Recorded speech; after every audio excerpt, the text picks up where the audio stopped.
तो account creation के आपके पास यहाँ पे जो रास्ते हैं उनमें एक रास्ता तो ये है कि आप पाकिस्तानी डिटेल्स के ऊपर जो है वो अकाउंट उसको क्रिएट कर लें। और दूसरा आपके पास ऑप्शन अवेलेबल है कि आप एक यूएसए में एलएलसी सेटअप करें और उसकी डिटेल के ऊपर आप अकाउंट क्रिएट कर लें। अगर आपको नहीं पता कि एलएलसी क्या होती है तो LLC stand for limited liability corporation है। और सिंपल अल्फाज में एलएलसी का मतलब है आपका कि आप जो है वो कंपनी है आपकी यूएसए में। और being a Pakistani, being a non resident, आप जो है वो यूएसए में ओपनली कंपनी सेटअप कर सकते हैं। ये कम्प्लीटली लीगल है। और आप में से कुछ लोगों के पास ऑलरेडी कंपनी रजिस्टर्ड भी है। एक तीसरा तरीका आपके पास जो है ये है कि आप यूके में जो है वो एलटीडी सेटअप करें और वहाँ तो उसकी डिटेल के ऊपर अकाउंट सेटअप कर लें। जब आप यूएस में बिजनेस एलटीडी सेटअप करते हैं तो आप एक बन जाते हैं यूएस बेस्ड बिजनेस। और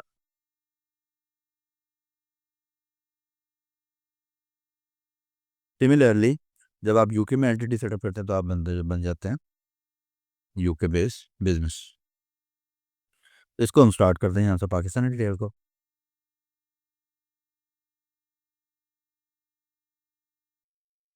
पाकिस्तानी डिटेल पे अकाउंट सेटअप करना जो है वो मोस्ट कन्वीनियंट है मेरी नज़र में। और मैं रिकमेंड भी ये करूँगा कि आप पाकिस्तानी डिटेल के ऊपर अकाउंट सेटअप कर लें, क्योंकि जब बन रहा है तो फिर क्या ज़रूरत है आपको किसी को भी कहने की। अगर आप किसी को भी अपने रिलेटिव को कहेंगे तो जो अगर किसी दूसरी कंट्री में है तो वहाँ पे डेफिनेटली, क्योंकि जब आप उनकी डिटेल के ऊपर अकाउंट बनाएंगे तो वो जो पैसे अर्न करेंगे उस ईबे अकाउंट के ऊपर जो भी अर्निंग होगी वो उनकी अर्निंग एज्यूम की जाएगी। तो या तो आप प्रॉपर टैक्स अपनी अकाउंटिंग करें, यानी जितनी आपकी इनकमिंग है आप उसके अकॉर्डिंगली जितनी आपकी इनकमिंग है बिजनेस की उसमें से एक्सपेंसेस निकालें। एक्सपेंसेस निकाल के आप अपना प्रॉफिट निकालें। प्रॉफिट निकाल के आप उसका एक टैक्स कैलकुलेट करके उस टैक्स को आप डिपॉजिट करवाएं।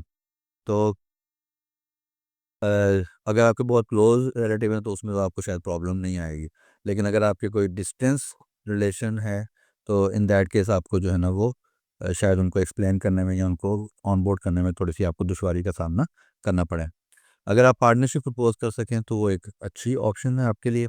लेकिन आपको बहरहाल अगर आप किसी कर को इन्वॉल्व करेंगे अब्रॉड से तो वहाँ पर आपको कुछ दुश्वारी आ सकती है। तो इसमें यह है कि अब पाकिस्तानी डिटेल में आपको अकाउंट सेटअप करने के लिए क्या कुछ चाहिए आपको। उसमें आपको एक तो चाहिए कोई भी जो पोर्टल है वो आपसे आपको जो है वो जानना चाहता है। तो सबसे पहले तो आपको जानने के लिए वो क्या करेंगे, आईडी वेरिफिकेशन।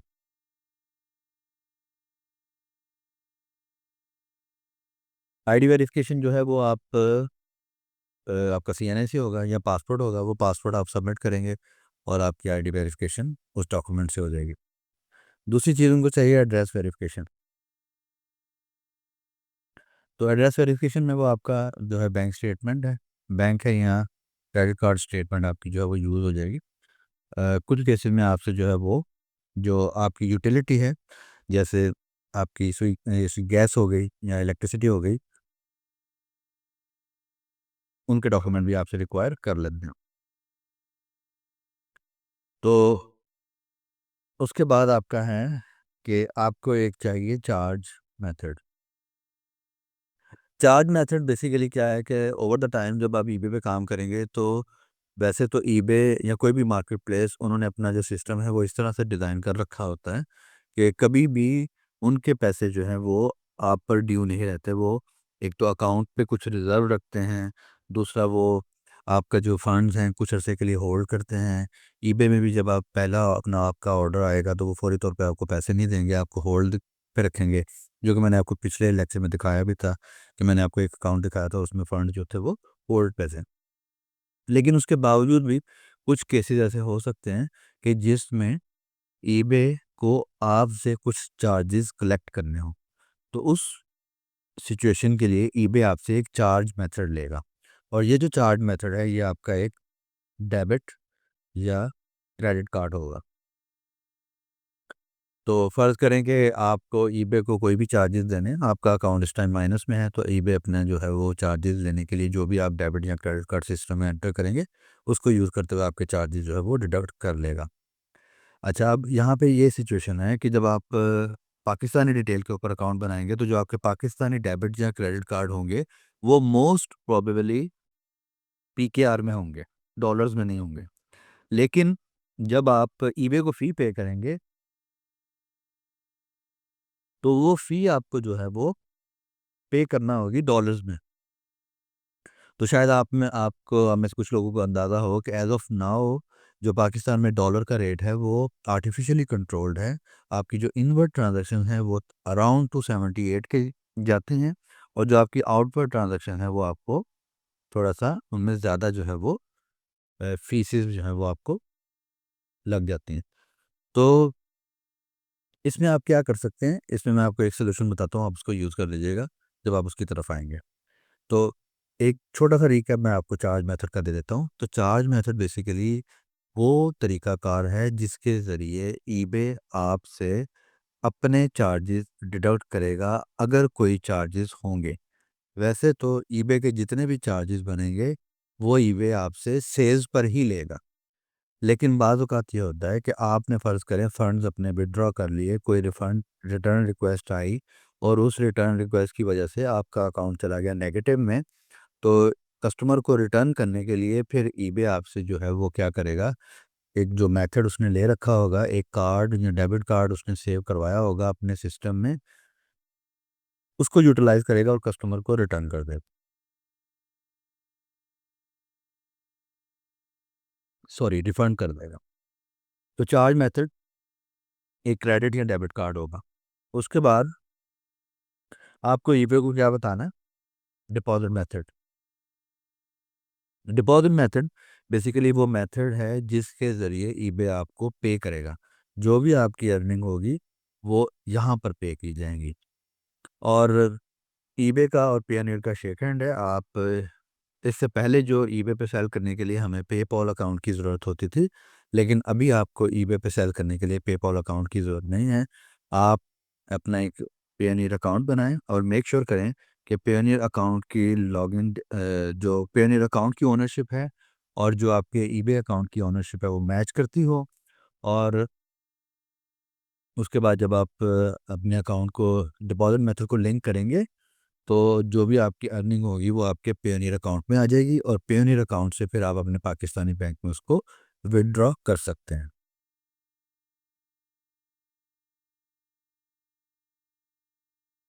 तो डिपॉज़िट मैसेज यहाँ पे हमारा होगा पेयोनियर।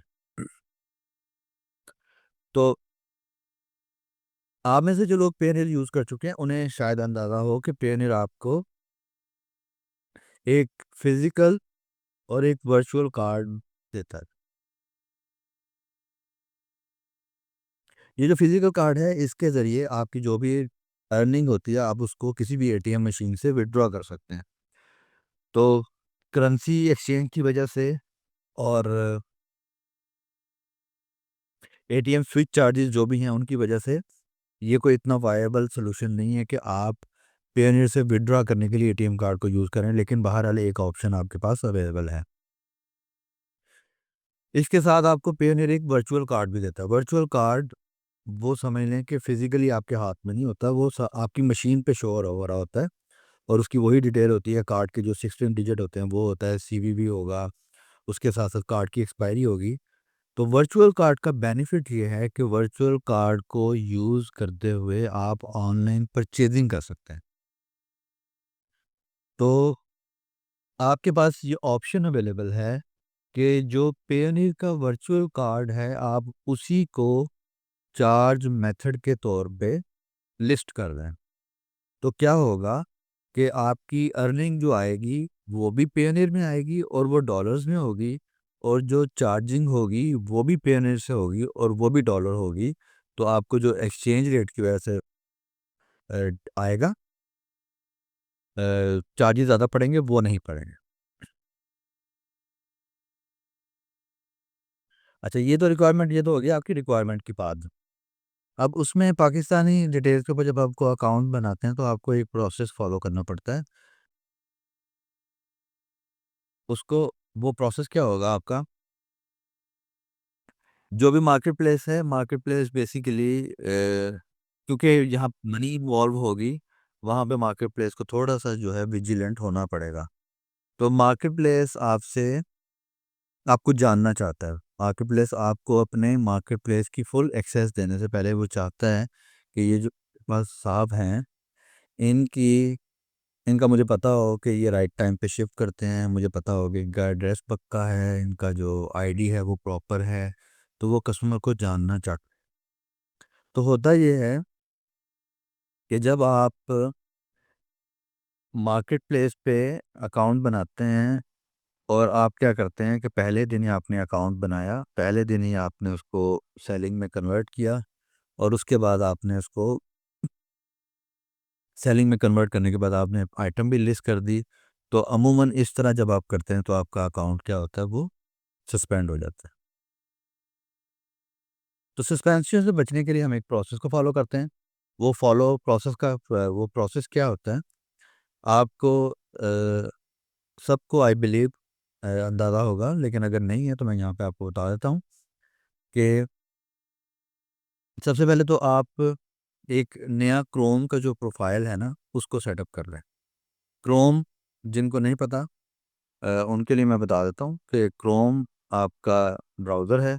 आई होप कि ये ऐसी चीज़ है जो सबको पता होगी। क्रोम के ज़रिए हम सारी जो भी एक्सेस करते हैं इंटरनेट पे चीज़ों को, उसी को यूज़ करते हुए हम एक्सेस करते हैं। क्रोम में यहाँ पे ये ऊपर आपको नज़र आ रहा है ए, जो राउंड सर्कल सर्कल में आपको नज़र आ रहा है।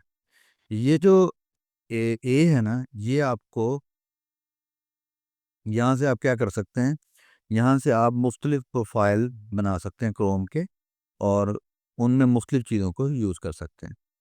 तो इस ए के ऊपर क्लिक करके आपके पास ऑप्शन होती है कि आप फ़र्ज़ करें कि ए है तो एक प्रोफाइल हो गया, अगर इसके ऊपर क्लिक करेंगे तो बाकी आपके प्रोफाइल आएंगे, और उनमें फिर आप दूसरे मामलात को यूज़ कर सकते हैं। तो सबसे पहले आप क्या करें कि अगर आपने अकाउंट पाकिस्तान का सेटअप करना है, तो आप एक setup new Google Chrome profile,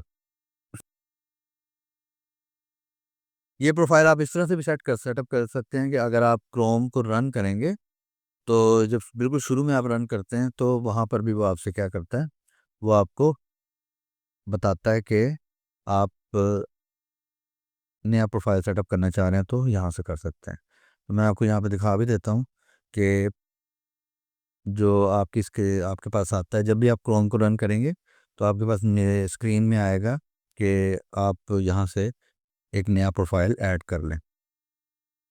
मुझे आपको स्क्रीन पे शो करने दें, मैं यहाँ पे आपको शो करवाता हूँ। तो ये आपको स्क्रीन नज़र आ रही होगी मेरी, इसमें आपको ये जो है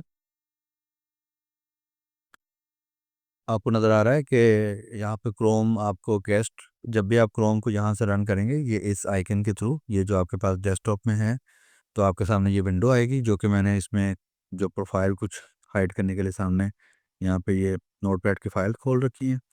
और इन्हीं ये ऊपर जो प्रोफाइल, ये इन नोटपैड की फाइल्स के पीछे वो मेरे दूसरे प्रोफाइल शो कर रहा है, और इन्हीं के नीचे यहाँ पे ये देखें आपको प्रोफाइल शो कर रहा है, और यहाँ पे बटन आ रहा है ऐड का।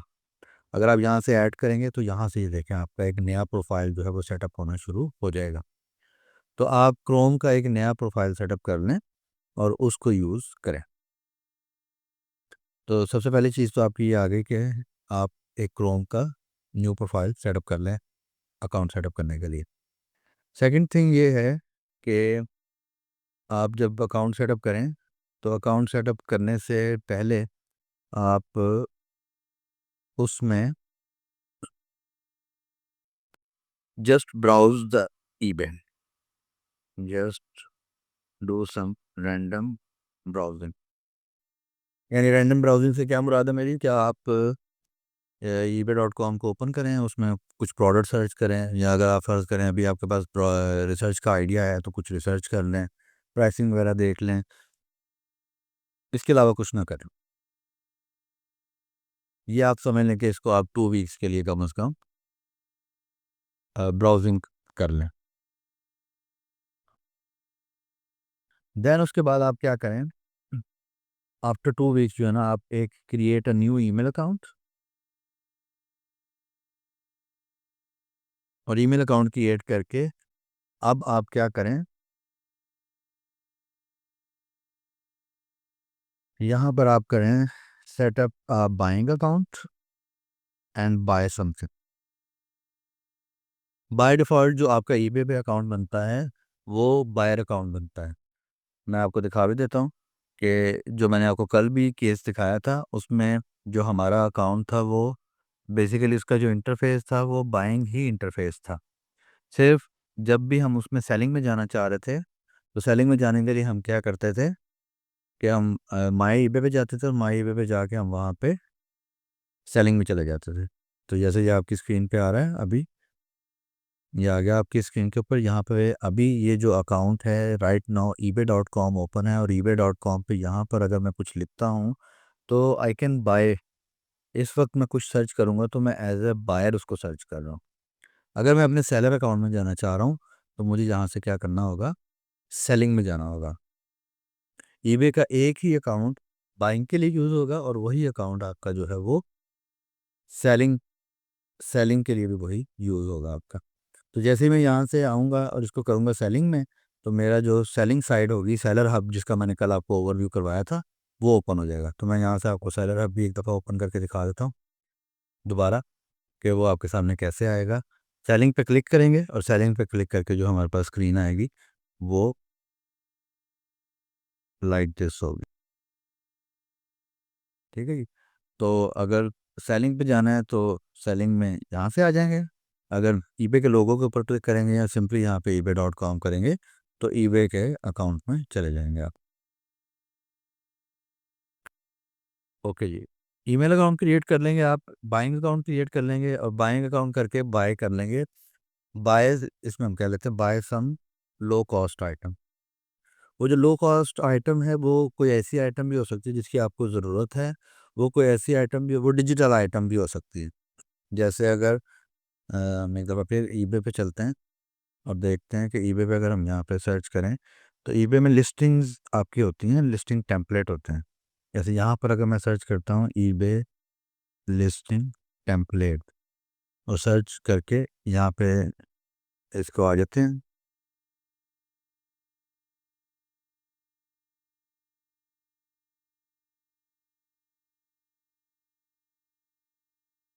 ये आपके पास लिस्टिंग टेम्पलेट आ गए, $50, $75, ये आपके पास एक टेम्पलेट आ रहा है जो कि 0.99 का है। तो आप अगर चाहें तो आप इसको बाय कर सकते हैं, और इसको बाय करके आप अपना बाइंग अकाउंट क्रिएट करेंगे। तो जब बाइंग अकाउंट आपका क्रिएट होगा तो बाइंग के साथ ही आप बाइंग भी कर लेंगे। जो बाइंग हम कर रहे हैं वो हम क्यों कर रहे हैं, बाइंग हम कर रहे हैं to get a positive feedback. हमें एज ए बायर जो है एक पॉजिटिव फीडबैक मिल जाएगा, और पॉजिटिव फीडबैक जो है वो फिर हमें अकाउंट सस्पेंशन से बचा लेगा। देन उसके बाद यहाँ पे हमारे पास जो लास्ट फेज है वो ये है कि आप क्या करेंगे, आप जो है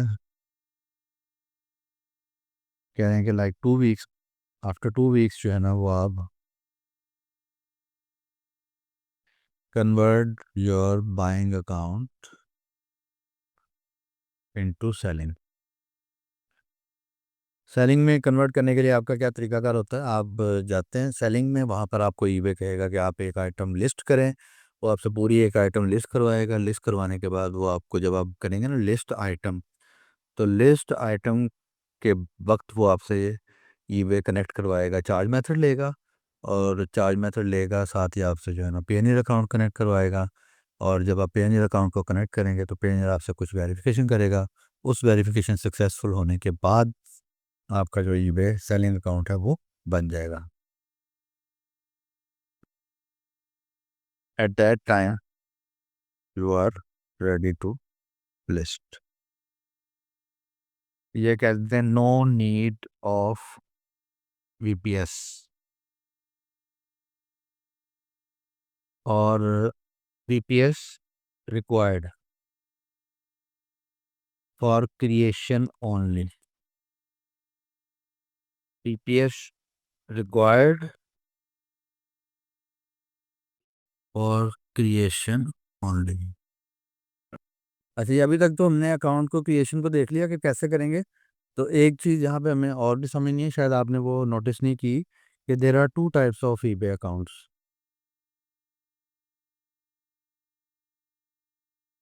वो आपको मेरे ख्याल से अब तक क्लियर हो जाना चाहिए। एक है इंडिविजुअल और एक है बिजनेस। ठीक है। जब आप यूएसए में अकाउंट खोल रहे हैं, सॉरी यूएसए में एलएलसी ओपन करके आप अकाउंट खोल रहे हैं, तो आप यूएस से बिजनेस अकाउंट ओपन कर रहे हैं।